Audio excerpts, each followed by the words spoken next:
Any society worthy of respect educates its people. Public education in the United States first came into being after the Civil War during the Black Reconstruction era of 1860 to 1880. It was a direct result of the fierce determination of freed slaves and abolitionist educators. Up until then, education was available pretty much only for upper-class white men. Finally, African Americans and poor whites could go to school for the first time.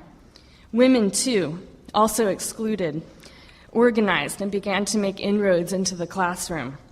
Fights for public education continued during the Civil Rights Movement, when the battle to desegregate schools was led and won by African Americans and allies, and when the parents of kids with disabilities forced schools to be accessible, and during the Third World liberation struggles when ethnic studies and women's studies were born. Today, it's working class, people of color, women, and immigrants, both students and workers, who are taking the hardest blows from the movement to wipe out public schools. U.S. public schools are on the chopping block during the Great Recession. 83% of school districts across the country project cuts and layoffs for the 2010-2011 academic year. These devastating cuts are hitting a public school system nationally that is already in horrible shape. Thousands of schools face overcrowded classrooms, rodent-infested buildings, no air conditioning, libraries with few books, outdated texts, and lack of modern classroom equipment and computers. Elementary school teachers are increasingly pressured to conform to a state-approved, one-size-fits-all scripted lesson plan, and high school teachers must align the curriculum to fit the tests. Because of the focus on standardized testing, students rarely get experiences that connect what they are learning to the real world. These abysmal conditions have led 1 in 3 high school students to drop out. Dropout rates rise to 50% in many U.S. cities of high school. Those who are most impacted are Black and Latino students. Nationally, the economic crisis is being used by the Obama administration to push policies that go far beyond what Bush was able to do with No Child Left Behind, or it's called No Child Left a Dime, but anyway. The three primary goals of Obama's race to the top, or race to the bottom, agenda include using test score data to evaluate teachers, shutting down and reconstituting schools deemed to be failing, and expanding privately run, mostly non-union charter schools. This agenda has support from Wall Street, from the Democrats and Republicans at all levels, and many nonprofit organizations. In California last year, state legislators resolved a $26 billion budget gap with $8 billion in brutal cuts to education. That does not include draconian cuts to health care, domestic violence shelters, parks, and other basic services. More than 23,000 California teachers were laid off in 2009. K-12 classes are packed. Kindergartners are sitting on the counter because they don't have a chair. After-school programs are decimated. Art has been cut. Recess and sports have been slashed. Especially hurt are inner-city schools that teach primarily students of color and immigrants. Students hoping to attend college have seen tuition increases of 30% at California State University, 32% at the University of California in just 1 year alone. Student admissions are being reduced in violation of the state's master plan, with hundreds of thousands of students being turned away from college. And at California's community colleges, fees have risen 23%, and more students are trying to add classes after not being able to get into the state and UC system. Beginning level classes have been cut along with academic counseling, library hours, disabled student services programs and services, and summer school. In California, the K-12 schools and community and state colleges are being starved But at the top level of higher ed, actually, it has a lot of money and a bloated upper management level. Yet they still raise tuition, cut rank-and-file staff, are outsourcing jobs, and attacking pension and health care benefits for workers. A little more about how this situation had deeply affected my own life. On the job, I'm being furloughed 5%, despite being already among the lowest paid staff on campus. You know, $150 a month when you're trying to stretch is a lot of money. Last year, hundreds of clericals, janitors, childcare workers, dining hall workers, lecturers, and other staff were laid off at Berkeley and all the other UC campuses. My coworkers and I, who are left, who are primarily women and people of color, are struggling to do more work for less pay. People are being injured trying to keep up. My union has also been trying to get a contract for nearly 2 years, so far with zero results, only more cuts being offered. Yet even in the face of these takebacks, top administrators kept their $300,000 to $600,000 salaries and disgusting executive perks like free cars, free housing, moving costs, and giant pensions. These are the conditions that sparked the fight back, which you'll hear about shortly.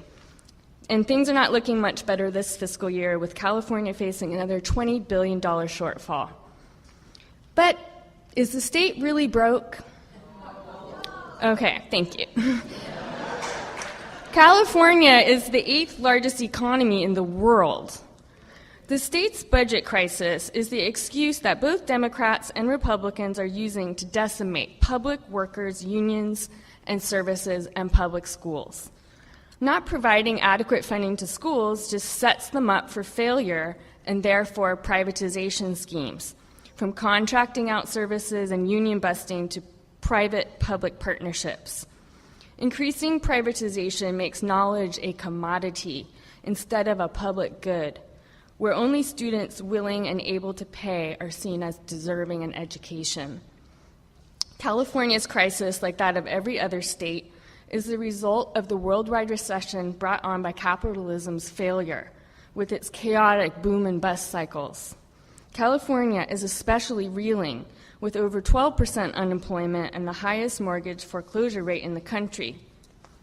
Yet, is this crisis an act of God? No. Or is it a political strategy? All right. For the last 30-plus years, neoliberal policies have meant slashing taxes on corporations and rich individuals and shifting the tax burden to workers and the middle class. California currently spends more money on prisons than on public education. It pays $49,000 a year to keep a person locked up in jail, but only $4,600 to support a student, which is nearly the lowest in the entire country. Even more horrific, more African American men are in prison or jail than in colleges and universities. It's no coincidence that this new de facto Jim Crow segregation is happening in California, which is a majority people of color state. In hard times, public colleges are a lifeline. They are the entry point to higher learning for immigrants and people of color who traditionally have been unable to send youth to college. They provide laid-off workers a second chance. Slashing education condemns poor students to low-paying, low-skilled jobs or joblessness. And undocumented students are being manipulated into selling their lives to the war machine in order to be able to go to college. For corporate America, the ideal scenario for its education makeover includes a completely docile workforce, one that's uneducated and unable to challenge the status quo due to massive debt and lack of jobs. The only alternatives for young people without education are join the military or end up in jail. Free, quality, public education through college should be a basic right in the richest country in the world.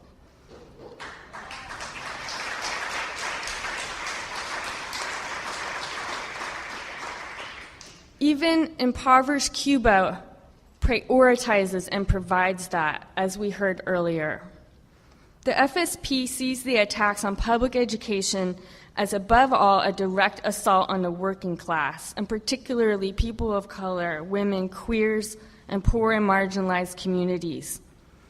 To me, it's like abortion. If you have enough money, you can get an abortion. If you have enough money, or your family does, you can go to school. But if you don't, you're screwed. And that's why the FSP has always prioritized the fight for fully funded, quality, multicultural education, and why we battled so hard for this issue in California and beyond last year.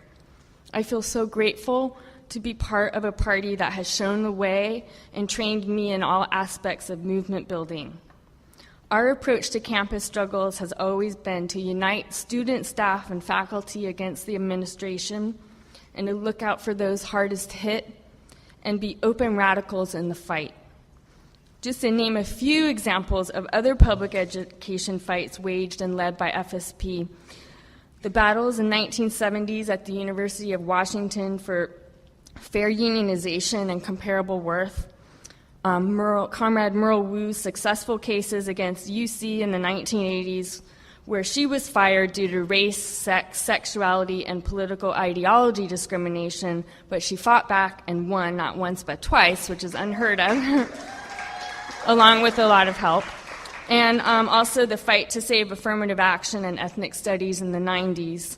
And comrades like Marianne, Bob, Laura, Betty, Raya, and Steve, who've all fought for the rights and needs of students, staff, and teachers in public schools. So, did we take all of this bullshit lying down? That's right, comrades. So let's hear from Nancy and Muffy on what happened in a whirlwind year of strikes, sit-ins, and solidarity to save public schools.